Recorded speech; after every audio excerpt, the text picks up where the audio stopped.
Is your Nikon Z30 acting up? Let's get it back to capturing stunning moments with these quick troubleshooting tips. First, if you're seeing an error message, the simplest fix is often a power cycle. Turn your camera completely off, remove the battery and memory card, wait for about 30 seconds, then reinsert them and power the camera back on. This can clear temporary glitches.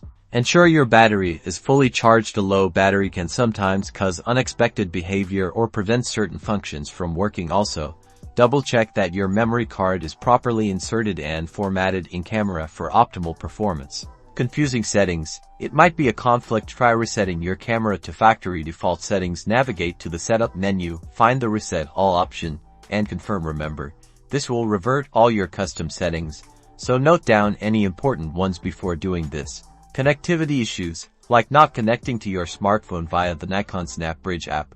First, make sure your phone's Bluetooth and Wi-Fi are enabled. Then, try repairing your camera within the SnapBridge app. Sometimes, simply restarting both your camera and your smartphone can resolve Bluetooth or Wi-Fi pairing problems. If wireless connection is consistently giving you trouble, try connecting your Z30 directly to your computer using a USB cable for image transfer. This bypasses potential wireless interference and can help diagnose if the issue is with the network or the camera itself. Finally, always ensure your camera's firmware is up to date. Visit the Nikon support website for your Z30, download the latest firmware, and follow their instructions carefully for installation. Updated firmware often includes bug fixes and performance improvements. With these steps, you should be able to get your Nikon Z30 running smoothly again and get back to creating amazing content.